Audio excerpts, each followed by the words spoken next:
We have an extraordinary man now, Daniel Gutierrez. And he has been an advisor to the White House. He's an extraordinary motivational speaker. He's a business consultant. He's a humble, gentle human being that loves humanity. Pay attention. He's quick, he's precise, and you're going to feel it. Please help me with a big applause to welcome Daniel Gutierrez, my good friend.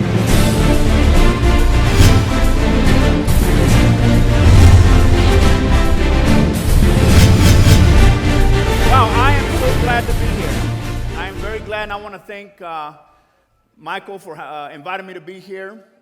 Me gusta que aquí estoy en Dallas, porque yo soy de Texas, soy tejano. Cuando voy a México me preguntan, ¿de dónde eres? Bueno, soy mexicano. ¿Pero de dónde es México, pendejo? Bueno, de Texas. No es México, pero a un tiempo sí era. Y mi familia ha estado en Texas cuando Texas era México. So soy tejano. ¿Verdad? So for those of you that, I'm from Texas. And so I often get asked when I'm in Mexico or I'm traveling around the world what my nationality is, and I say Mexican. And so they ask me, well, that's not Mexico. I said, well, sure it is, because Texas was Mexico at one time. So I call myself a Tejano. So I love Texas, and I love this building here. This is the U.S. Bank Tower in Los Angeles.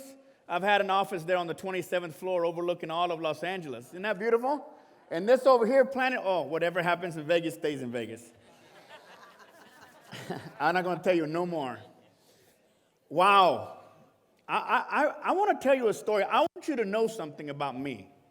I come from a little town called Midlothian, Texas. It's not a disease. It wasn't even on the map for a long time. I think I put it on the map. But the reason I tell you this is because I grew up watching my mother pick tomatoes in the fields, and el tomate, and el elote. Whatever it was, we were picking it.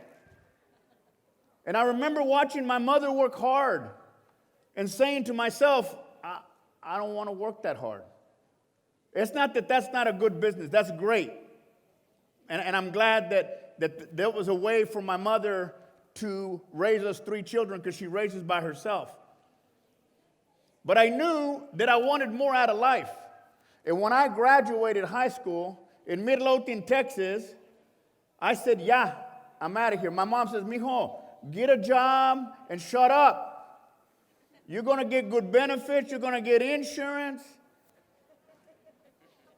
Don't even get me started with the insurance. But that wasn't for me. I said, I want to go and see the world. I want to do something big. I want to see my life. I want to be more. So I eventually ended up working for a little company. You guys probably know Best Buy Electronics. ¿Lo conocen? Don't start yelling at me about how bad they are. Don't do that. I helped build that company. I managed $60 million for them and opened markets all around the United States. And then one day, I said, I don't want to do this anymore. Can you imagine what that phone call looked like when I called my mother, who was proud of me because I had a job and I was doing well? Hi, Mom. ¿Qué tal, mijo? Guess what, Mom? ¿Qué, mijo? I want to be a motivational speaker. ¿A qué? Blankety, blank, blank, blank, blank, blank. ¿Qué es eso? Nada. It gets quiet. And she says, mijo, no me dices que dejaste el trabajo. Dejé el trabajo. I quit my job, Mom. And that's it. She never talked to me for another 3 or 4 months, because now all she could tell people, because Best Buy moved me to LA. You know what they did? They took me to Laguna Beach and told me that was Los Angeles. My office was in Compton. I said, what happened to the beach? But when I left that company, I decided that I wanted to follow my dreams. And I'm going to share a story with you I call Table 54. And it's a story about a time when I had been out in the business world by myself, and I was doing well in Los Angeles. Keep going. ¿Cómo que keep going? Me estás tocando. Keep going. Hot dog, hot dog, hot dog, hot dog, hot dog. Okay, no, se me olvidó. Okay, so I'm in Los Angeles, and I'm having incredible experience because there was an event a long time ago that used to be at the Kodak Theater called the Soul Awards.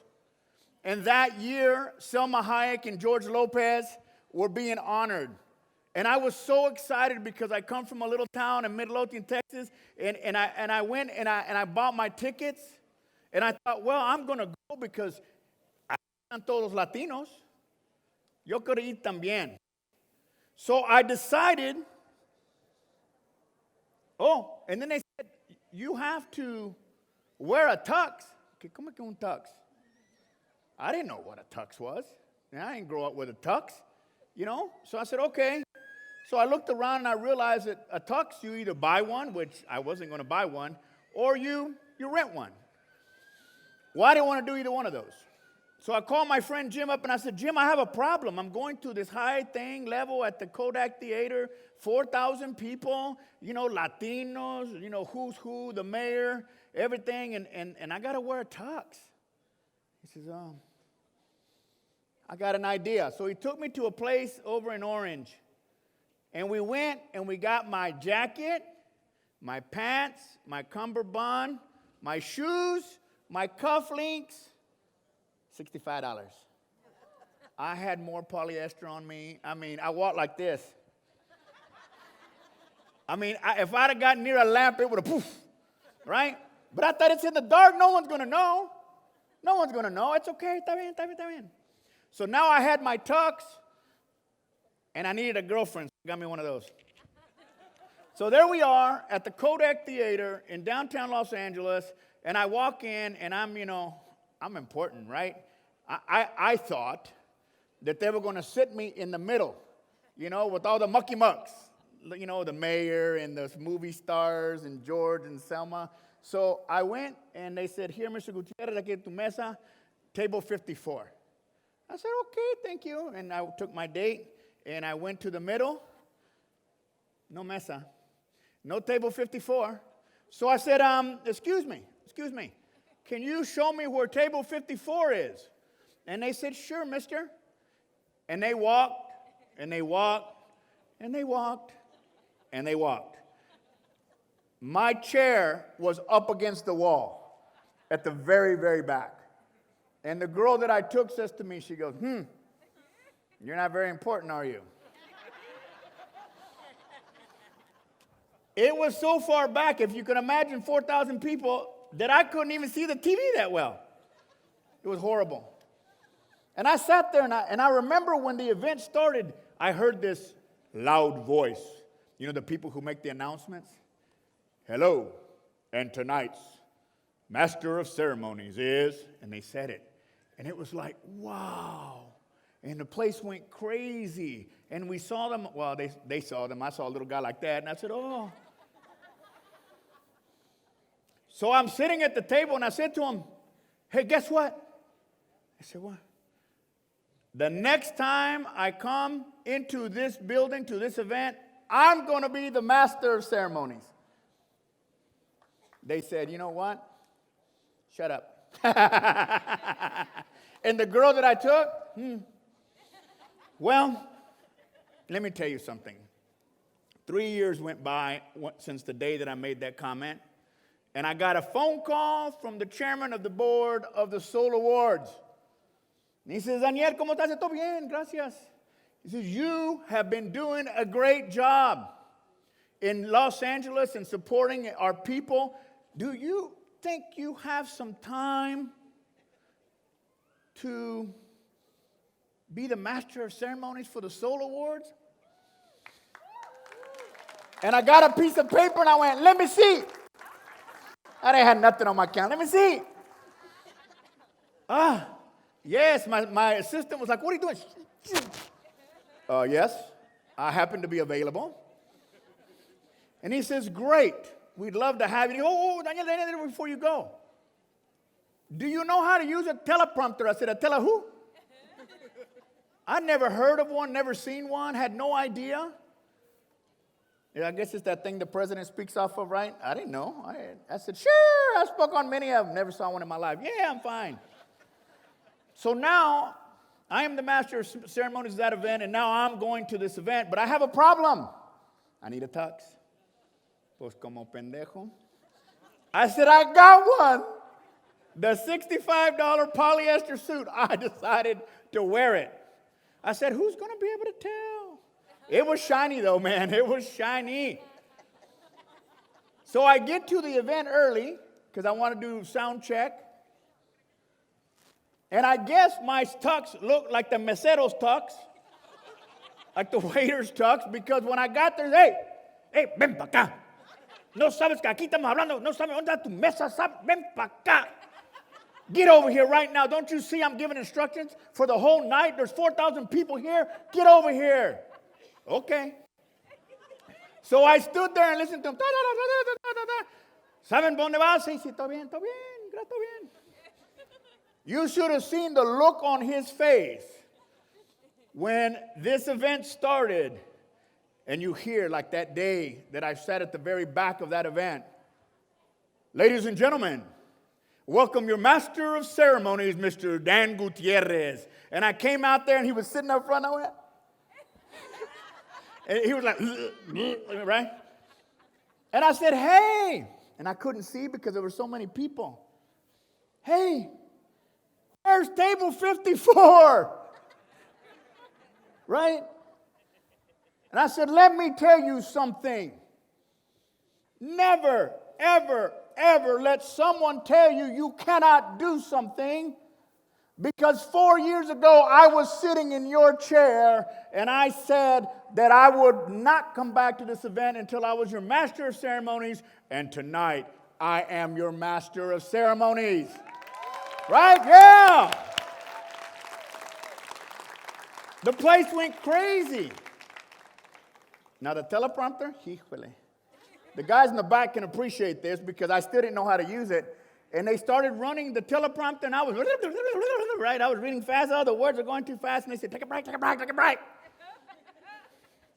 So I took a break, and they said, what are you doing? I said, that thing's moving too fast. He said, pendejo, it moves as fast as you do. Oh! So the rest of the night, I had to be going slow. Then I was feet up. I go slow. No one knew I was playing the whole night. Why do I tell you this story? Because there's 3 things that you need to realize about this story that I want you to hear tonight. And number 1, it's that you have to be accountable for your thoughts. You have to be accountable for your thoughts. If you think you are beaten, you are. If you think you are a winner, you are. No matter what, it is true that whatever your thoughts are, it is true. So if you decide that you are, because whatever, I'm not good enough, I'm not tall enough, I'm not, Latino enough, I'm not whatever, then it's going to be true. Number 2, you have to believe in yourself. My goodness, if I had quit the first time someone said I couldn't do something, I'd still be in Midlothian, Texas. But you know what? No one told me I could not be on the front cover of a magazine. And guess what? I was. Twice, because I said I could. No one said that I would be, no one told me that I would be doing events. I've spoken to 5,000, 6,000 people at a time. Why? Because I said so. I believed in myself. In my mother, remember she didn't talk to me for like 90 days? I did on an interview with Mundos. And I just happened to know the channel that was playing in Texas, And I said, Mom, just do me a favor and just turn on the TV at this time. And she turned on the TV, and there I was doing my interview with Mundos. And she was, whoa, wow, mijo, ese carrito que quería yo. That little car that I want. No one told me that I could not do these things, but no one told me that I could either. And every single one of you have an opportunity to do what you want with your life. I understand being broke. I understand eating weenies and eating mac and cheese and papas y con todo. because that's all I have. But that's not true today. I decided to take a stance and live my own life. And the last thing that I want to tell you that I want you to think about is that dream big. Dream big. Let me tell you, one night I was asleep and I was thinking to myself, how big can I dream? How big can I dream? And you know what the answer was? The answer came to me, and this was the answer. Dream so big that only I can help you. Dream so big that only the universe can help you. Dream so big that only God can help you. Dream so big that only something way up here that you don't understand is going to make it happen. Right? Yeah, it's all right. You can clap. All right.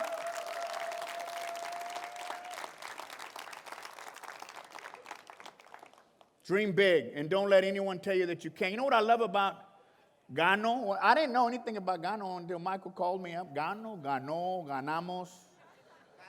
Ya estuvo. Yeah, right, ganamos, right? Yo gano con Gano. Ya gané con Gano. It's kind of hard to translate into English, huh? I won. Doesn't sound right. But, you know, I'm going to end with this story because my time's up. When I left Best Buy, I was very tearful. Como los latinos, estamos todo el tiempo llorando. I was very tearful because I had felt that this company gave me a lot. I traveled the world. I opened markets. I negotiated a contract between Banamex, which used to be there, it's not anymore, and Best Buy to sell to the Mexican National. I had done a lot with that company. And I felt sad in my heart, but I knew that I had to go pursue my own dreams, and that was not my dream. Although I was getting paid very well to do it, I didn't have to leave.